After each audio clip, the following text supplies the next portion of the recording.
Hello everyone, welcome to class number 17 of database concepts. आज के class का हमारा डिस्कशन का टॉपिक है इंसर्ट कमांड। इंसर्ट कमांड हम क्यों यूज करते हैं, इंसर्ट कमांड को हम कैसे यूज कर सकते हैं, उसके बारे में हम आज के क्लास में पढ़ेंगे और उसके साथ साथ इसका प्रैक्टिकल यूज भी हम आज की क्लास में देखेंगे।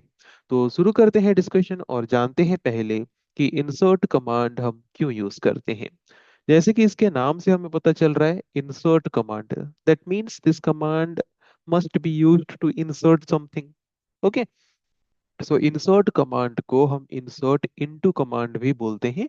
तो एग्जाम में इंसर्ट कमांड के बदले अगर कहीं पे भी इंसर्ट इनटू कमांड लिखे, देन वहां पे कंफ्यूज होने की कोई भी जरूरत नहीं है। Insert command and insert into command दोनों सेम है। ओके, तो इस कमांड को हम क्यों यूज करते हैं? This command is used to insert a tuple in a relation. Okay, इस कमांड को हम यूज करते हैं इंसर्ट करने के लिए। क्या इंसर्ट करने के लिए? टपल। टपल मीन्स रो और रिकॉर्ड, है कि नहीं? रिलेशनल डेटाबेस क्या है उसके बारे में पढ़ते वक्त हम ऑलरेडी पढ़े हैं कि रिकॉर्ड, रो, टपल सेम थिंग होते हैं। तो अगर हमें हमारे रिलेशन में मीन्स हमारे टेबल में अगर हमें रो इंसर्ट करना है, रो में जितने वैल्यूज हैं उन वैल्यूज को इंसर्ट करना है, then this can be done easily by using insert command.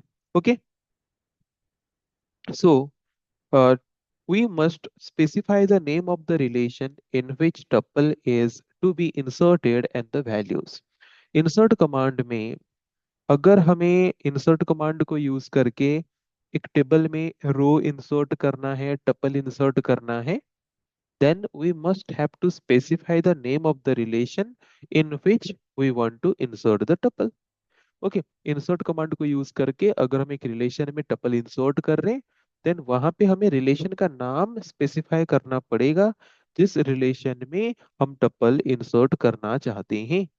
Okay, तो जो हम रो इंसर्ट करेंगे या फिर टपल इंसर्ट करेंगे उसमें जो वैल्यूज हम देंगे वो किस ऑर्डर में देंगे?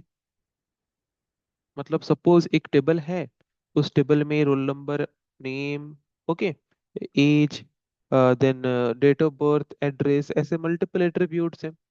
तो जब हम एक रो इंसर्ट करेंगे तो उस रो में जो वैल्यूज होगा वो किस ऑर्डर में होगा? Okay, so the values must be in the same order as specified during the create table command. उस पर्टिकुलर टेबल को क्रिएट करते वक्त हमने एट्रीब्यूट को जिस सीक्वेंस में ऐड किया था, एग्जैक्टली सेम ऑर्डर या फिर एग्जैक्टली सेम सीक्वेंस में ही हमारे वैल्यूज भी रो में इंसर्ट होंगे। ओके, हमें उसी हिसाब से ही हमारे रो में वैल्यू देना पड़ेगा, राइट? तो जैसे कि एक एग्जांपल हम कंसीडर कर लेते हैं, शायद अभी तक हमने जो डिस्कस किया सबको क्लियर हो चुका होगा। Insert command is used to insert row or records in a relation. Insert command को यूज करके अगर हम रो इंसर्ट कर रहे हैं तो किस टेबल में इंसर्ट कर रहे हैं उस टेबल का नाम हमें स्पेसिफाई करना जरूरी है। और अगर हम एक रिलेशन में कोई रो को इंसर्ट कर रहे हैं तो उस रो में जो वैल्यूज हम देंगे वो किस ऑर्डर में होगा? एक टेबल को क्रिएट करते वक्त हम जिस ऑर्डर में एट्रीब्यूट्स को डिफाइन किए थे, एग्जैक्टली सेम ऑर्डर या फिर सेम सीक्वेंस में हम वैल्यूज भी प्रोवाइड करेंगे इंसर्ट कमांड के माध्यम से। एक एग्जांपल लेते हैं उसको और ज्यादा क्लियरली समझने के लिए। जैसे कि यहाँ पे हम देख सकते हैं क्रिएट टेबल कमांड को यूज करके एक टेबल के स्ट्रक्चर को हमने क्रिएट किया है। कौन सा टेबल? Teacher table. तो वहाँ पे क्या क्या एट्रीब्यूट्स हैं? टीचर आईडी, और किस ऑर्डर में है देखो, किस सीक्वेंस में? पहले टीचर आईडी, देन उसके बाद first name, then last name, then gender, then salary, then date of birth, then department number. तो जब हम इस टेबल टीचर में वैल्यू इंसर्ट करेंगे एक रिकॉर्ड में तो किस ऑर्डर में करेंगे? यही ऑर्डर में करेंगे जिस ऑर्डर में हमने एट्रीब्यूट को डिफाइन किया है। पहले teacher ID, then first name, then last name, then gender, then salary, then date of birth, then department number. Okay, इसी ऑर्डर में ही हम क्या करेंगे? इंसर्ट इनटू कमांड यूज करके वैल्यू या फिर रिकॉर्ड इंसर्ट करेंगे। ओके, तो कैसे इंसर्ट कर सकते हैं, इंसर्ट इनटू कमांड यूज करके वो देख लेते हैं। सो इंसर्ट इनटू टेबल नेम, तो कौन से टेबल में हमें इंसर्ट करना है, टीचर टेबल में। तो इंसर्ट इनटू टीचर, क्या इंसर्ट करना है, वैल्यूज। ओके, ये वैल्यूज मैंने नीचे लिखा है, उसको हम सेम लाइन में भी लिख सकते हैं। ओके, क्लियरली थोड़ा समझने के लिए मैंने नीचे लिखा है, तो हम नीचे भी लिख सकते हैं, सेम लाइन में भी लिख सकते हैं जब हम इसको प्रैक्टिकली करते हैं तो। So insert into table name is teacher, then हमें क्या इंसर्ट करना है, वैल्यूज। ओके, ये वैल्यूज हम हमेशा लिखेंगे। तो किस ऑर्डर में वैल्यूज को इंसर्ट करेंगे, जिस ऑर्डर में टेबल में टेबल में हम एट्रीब्यूट को डिफाइन किए हैं टेबल को क्रिएट करते वक्त। ओके, तो सबसे पहले क्या था, सबसे पहले teacher ID, then first name, then last name, then उसके बाद gender, then salary, then date of birth, then last में क्या है, डेट ऑफ बर्थ के बाद क्या था एट्रीब्यूट, डिपार्टमेंट नंबर। ओके, तो उसी सीक्वेंस में हमने इंसर्ट किया। तो हमेशा एक चीज याद रखना कि जब हम नॉर्मल इंटीजर वैल्यू या फिर डेसिमल वैल्यू स्टोर कर रहे हैं, है कि नहीं, हमारे रिकॉर्ड में, तो उसके उसको सिंपली हम जैसे नंबर्स लिखते हैं वैसे ही लिखेंगे। बट जब हम सीक्वेंस ऑफ कैरेक्टर्स को रिप्रेजेंट करते हैं, कोई टेक्स्ट को रिप्रेजेंट करते हैं, जैसे किसी का फर्स्ट नेम लास्ट नेम, है कि नहीं, इनको जब रिप्रेजेंट करते हैं तो उनको या तो हम सिंगल कोटेशन या तो डबल कोटेशन में प्रेजेंट कर सकते हैं। और जब हम सिंगल कैरेक्टर को भी प्रेजेंट करते हैं, जैसे कि जेंडर, उसको भी सिंगल कोटेशन में प्रेजेंट करेंगे। और जैसे कि हमें डेट ऑफ बर्थ, कहीं पे भी डेट जैसा वैल्यू भी इंसर्ट करना हो, तो उसको भी हम सिंगल कोटेशन में क्या करेंगे, इंसर्ट करेंगे, ये याद रखना। ओके, कहीं पे अगर डेट इंसर्ट कर रहे हो, कहीं पे अगर टाइम इंसर्ट कर रहे हो, कहीं पे अगर सिंगल कैरेक्टर वैल्यू इंसर्ट कर रहे हो, कहीं पे अगर सीक्वेंस ऑफ कैरेक्टर मतलब कलेक्शन ऑफ कैरेक्टर्स जैसे कि टेक्स्ट वैल्यू इंसर्ट कर रहे हो, तो उन सबको सिंगल कोटेशन के अंदर प्रेजेंट करना। और सीक्वेंस ऑफ कैरेक्टर्स जो है उनको डबल कोटेशन के अंदर प्रेजेंट करने से भी चलेगा। ओके, बट अगर सबको सिंगल कोटेशन के अंदर प्रेजेंट करना चाहो तो भी कर सकते हो। बट जो नंबर्स हैं, इंटीजर वैल्यूज हैं, फ्रैक्शनल वैल्यूज हैं, डेसिमल वैल्यूज हैं, उनको सिंपली हम जैसे प्रेजेंट करते हैं वैसे ही लिखेंगे। ओके, तो आई होप क्लियर हो गया होगा। तो ये सिंगल वैल्यू इंसर्ट हमने किया तो ऐसे कर सकते हैं, और उसके बाद सेमीकोलन दे के एंटर प्रेस करेंगे। अगर वैसे multiple rows at the same time हमें इंसर्ट करना हो, देन कॉमा दे के हम ऐसे multiple values at the same time क्या कर सकते हैं, इंसर्ट कर सकते हैं। वो हम प्रैक्टिकल करते वक्त देख लेंगे। ओके, सो यहाँ पे एक मेन पॉइंट हमें मतलब ध्यान देना जरूरी है, नोट करके रखना जरूरी है। So note that the values listed above are in the same order of the attributes as specified in the create table command। तो create table command में एट्रीब्यूट को हम जिस ऑर्डर में स्पेसिफाई किए थे, एग्जैक्टली उसी ऑर्डर में हमने वैल्यूज को भी यहाँ पे लिस्ट में रखा है, इंसर्ट किया है। ओके, तभी जाके वो वैल्यू एक्सेप्ट करेगा या फिर वैल्यू इंसर्ट होगा।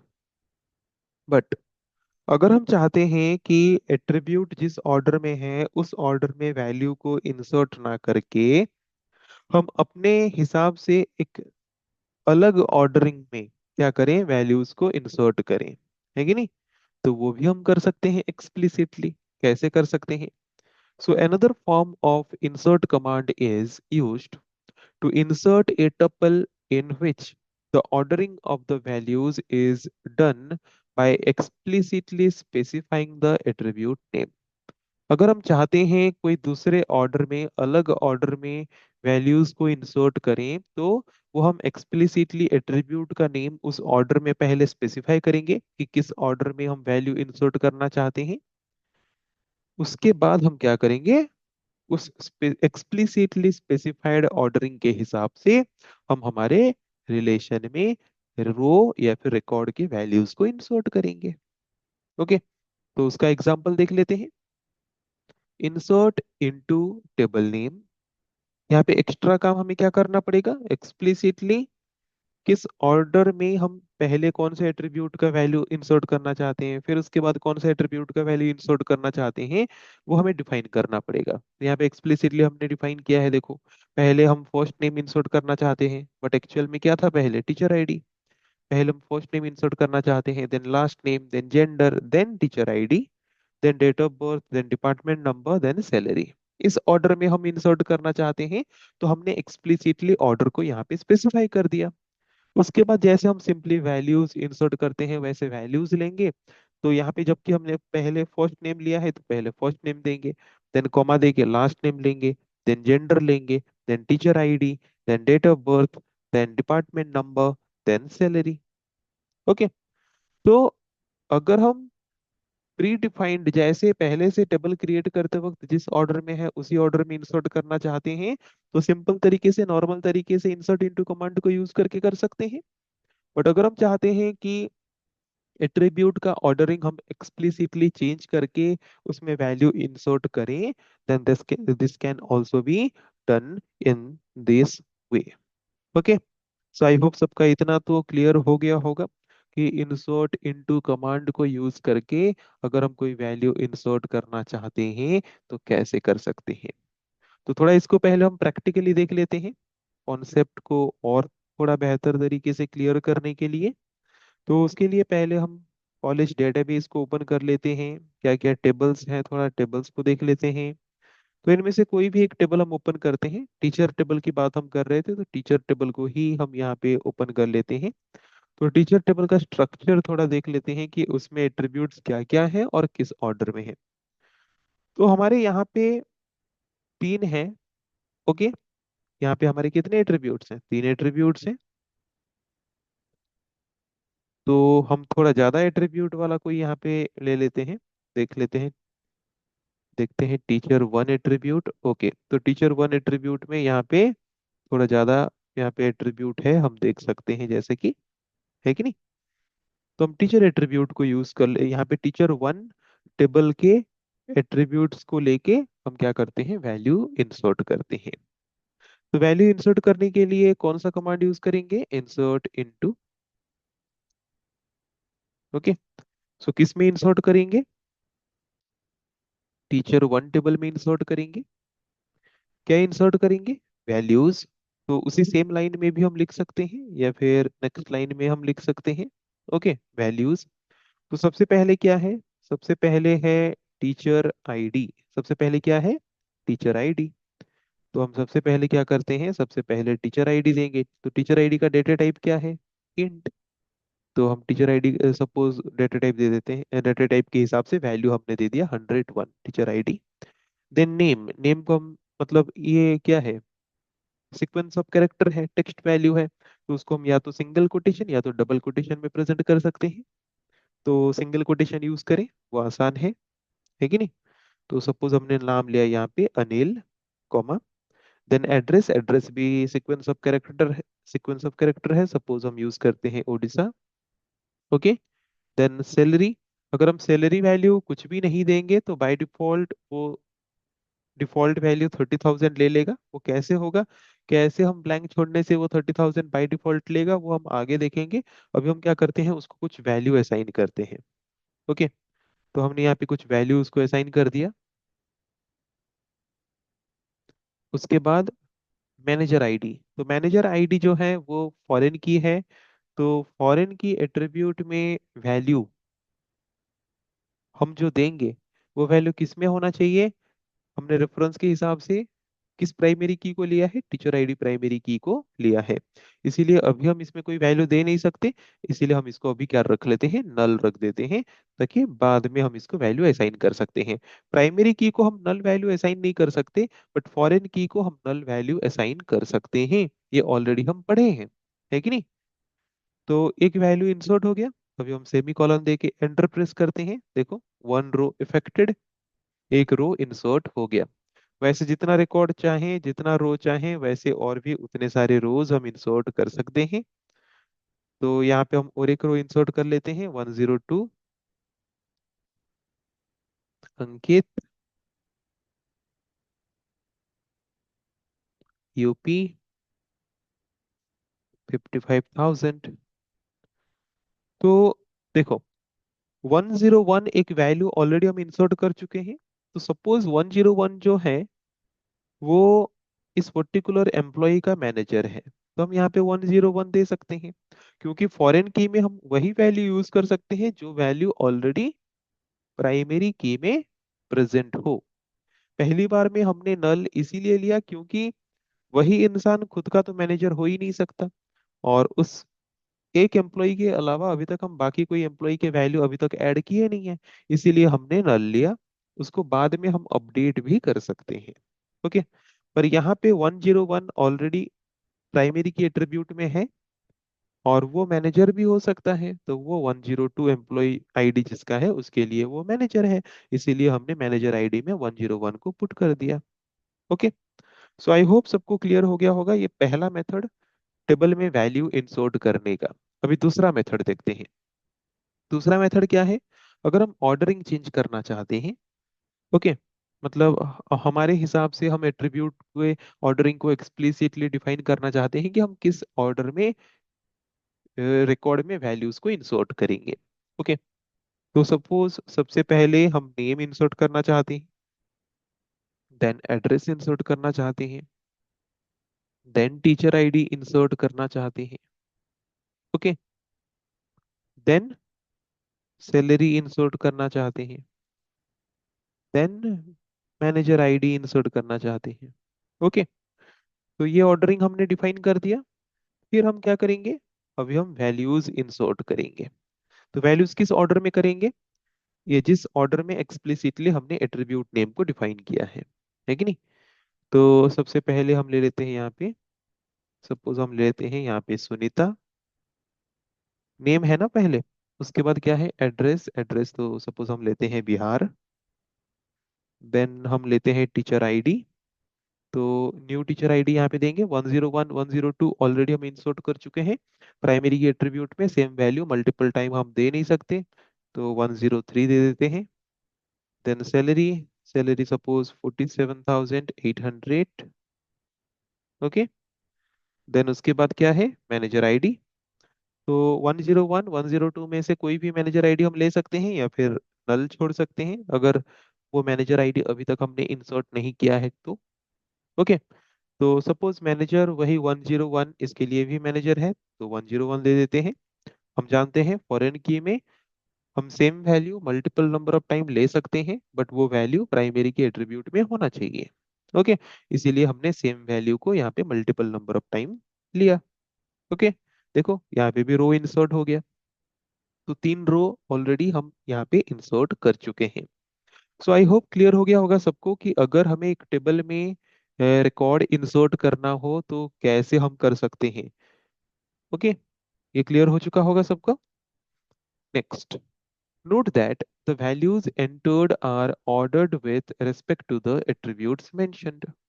तो जिस ऑर्डर में हम एट्रीब्यूट को मेंशन कर रहे हैं उसी ऑर्डर में हम वैल्यू को एंटर कर रहे हैं, है कि नहीं? ये हमने देखा। If N attribute value is not explicitly specified, अगर हम कोई एक पर्टिकुलर एट्रीब्यूट का वैल्यू नहीं दे रहे हैं खुद से, then its default value is used. तो उस ब्लैंक एरिया के जगह पे वो डिफॉल्ट वैल्यू ले लेगा। अगर हम डिफॉल्ट कंस्ट्रेंट असाइन किए होंगे तो जैसे कि सैलरी एट्रीब्यूट है, सैलरी एट्रीब्यूट को हमने डिफॉल्ट कंस्ट्रेंट के द्वारा स्पेसिफाई किया है। अगर हम किसी एम्प्लॉय का सैलरी इंसर्ट नहीं करते तो वो बाय डिफॉल्ट जो डिफॉल्ट वैल्यू हम दिए होंगे उसके जगह पे उस डिफॉल्ट वैल्यू को वो कंसीडर करेगा। Okay. But if default value is also not specified, अगर हम डिफॉल्ट कंस्ट्रेंट असाइन नहीं किए हैं तो then null value is used. By default value क्या होता है? बाय डिफॉल्ट नल होता है, तो नल वैल्यू उसको असाइन करेगा, है कि नहीं? तो कैसे करेगा उसका भी एग्जांपल हम अभी थोड़ा ले लेते हैं उसको समझने के लिए। So in the above example, if salary was not specified in the insert command, ऊपर हमने जो एग्जांपल लिया था क्रिएट टेबल कमांड का, तो वहां पे हम देख सकते हैं कि सैलरी एट्रीब्यूट जो है, तो सैलरी एट्रीब्यूट को हमने डिफॉल्ट कंस्ट्रेंट के द्वारा डिफाइन किया है कि अगर हम इसमें कोई वैल्यू इंसर्ट खुद से नहीं करते देन वो बाय डिफॉल्ट वैल्यू कितना ले लेगा? 40,000। ओके। तो उसको थोड़ा हम ट्राई करेंगे अभी। सो 40,000 विल बी असाइंड ऑटोमेटिकली। तो उसके लिए एग्जांपल कैसे लोगे? तो देखो, ये डिफॉल्ट हमने अपने हिसाब से डिफाइन किया। और देख सकते हो सैलरी एट्रीब्यूट जो है, सैलरी एट्रीब्यूट को हमने कॉमा देके छोड़ दिया है, वहां पे कोई भी वैल्यू हमने इंसर्ट नहीं किया है। तो बाय डिफॉल्ट वो उसमें क्या इंसर्ट कर देगा? बाय डिफॉल्ट वो उसमें इंसर्ट कर देगा 40,000। तो यहाँ पे हमारा सैलरी एट्रीब्यूट में डिफॉल्ट वैल्यू कितना है? 30,000। तो अगर हम सैलरी एट्रीब्यूट में कोई भी वैल्यू इंसर्ट नहीं करते, तो वो बाय डिफॉल्ट वैल्यू कितना ले जाना चाहिए? बाय डिफॉल्ट वो वैल्यू ले जाना चाहिए 30,000। ओके, तो थोड़ा ट्राई करते हैं। संजय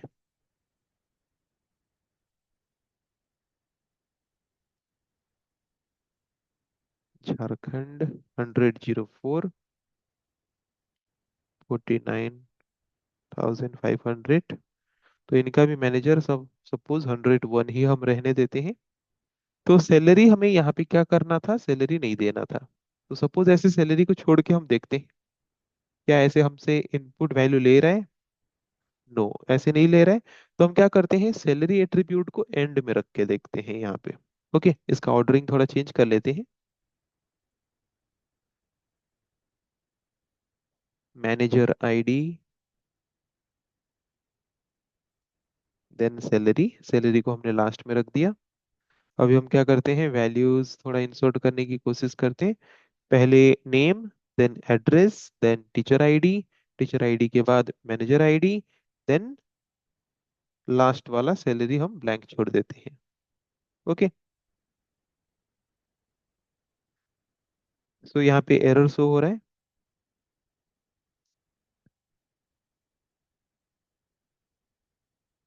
ओके, तो हम और एक मेथड ट्राई करके देखते हैं। तो सपोज हम यहाँ पे सैलरी एट्रीब्यूट नहीं ले रहे हैं, बिल्कुल भी सैलरी एट्रीब्यूट को हम छोड़ देते हैं। देन ओके, अभी ले लिया। तो क्या होता है, अलग अलग आरडीबीएमएस सॉफ्टवेयर में अलग अलग मेथड सपोर्ट करता है। ओके, तो माई सीक्वल में ये मेथड सपोर्ट किया कि सपोज सैलरी एट्रीब्यूट हमने एक्सप्लिसिटली यहाँ पे डिफाइन नहीं किया है। तो सैलरी एट्रीब्यूट के लिए हम कोई भी वैल्यू नहीं देंगे। तो सैलरी एट्रीब्यूट के लिए अगर हमने यहाँ पे 104 टीचर आईडी वाला जो टीचर है उसके लिए अगर हमने यहाँ पे कोई भी सैलरी नहीं दिया, तो बाय डिफॉल्ट उसके लिए वो सैलरी क्या लिया होगा? डिफॉल्ट वैल्यू हम जो दिए होंगे वो क्या है? 30,000। ओके, तो जो भी वैल्यू अभी तक हमने इंसर्ट किया वो हम देख सकते हैं। ओके, कैसे देख सकते हैं? By the help of select command. तो देख लेते हैं। तो यहाँ पे देखो, जो 104 टीचर आईडी जिसका था, जिसका नाम संजय था, ओके, वहां पे कोई सैलरी हमने नहीं दिया था। बट बाय डिफॉल्ट उसने डिफॉल्ट वैल्यू वहां पे क्या पुट कर दिया है? देखो, 30,000। ओके, सो ये चार रिकॉर्ड अभी तक हमने टीचर वन टेबल में इंसर्ट किया था, देख सकते हो चारों के चारों रिकॉर्ड्स यहाँ पे इंसर्ट हो चुके हैं। और आई थिंक सब जो भी टॉपिक अभी हमने डिस्कस किया जितना सबका क्लियर हो चुका होगा। और सपोज वहां पे कोई भी डिफॉल्ट कंस्ट्रेंट डिफाइन नहीं किया गया होता और हम ऐसे ब्लैंक छोड़ देते, तो उसकी जगह पे वो क्या वैल्यू इंसर्ट करता? वो इंसर्ट करता नल वैल्यू। ओके, तो उसका भी एक एग्जांपल हम कंसीडर कर लेते हैं। तो सपोज हम यहाँ पे क्या करते हैं, मैनेजर आईडी को छोड़ देते हैं। ओके, मैनेजर आईडी हम अभी छोड़ देते हैं और सैलरी एट्रीब्यूट को ले लेते हैं। तो इसका मतलब मैनेजर आईडी हम इंसर्ट नहीं करेंगे, तो नेम इंसर्ट करते हैं। ओके, राहुल, देन एड्रेस हम क्या देंगे? एड्रेस हम यहाँ पे कुछ दे देते हैं। ओके, एमपी, देन उसके बाद टीचर आईडी हम देते हैं 100, मैनेजर आईडी यहाँ पे नहीं है, तो सैलरी दे देते हैं 34,000। ओके, तो रो इंसर्ट हो गया। तो अभी देखते हैं, यहाँ पे देखो, मैनेजर आईडी हमने इंसर्ट नहीं किया तो डिफॉल्ट वैल्यू कोई भी मैनेजर आईडी के लिए हमने सेट नहीं किया है, तो बाय डिफॉल्ट वहाँ पे क्या सेट हो जाएगा? नल वैल्यू सेट हो जाएगा। ओके, सो आई होप सबको कॉन्सेप्ट क्लियर हो गया होगा इंसर्ट कमांड का, कि इंसर्ट कमांड हम क्यों यूज करते हैं, कैसे इंसर्ट कमांड को हम यूज कर सकते हैं। उसको हमने पढ़ा भी, उसके एग्जाम्पल्स भी हमने लिया, उसको प्रैक्टिकली भी हमने करके देखा। सो आई थिंक जितना भी टॉपिक हमने डिस्कस किया सबको समझ आ चुका होगा। सो नेक्स्ट क्लास में हम डिस्कस करेंगे ऐसे और भी कुछ टॉपिक के बारे में। आज के लिए इतना ही। Thank you.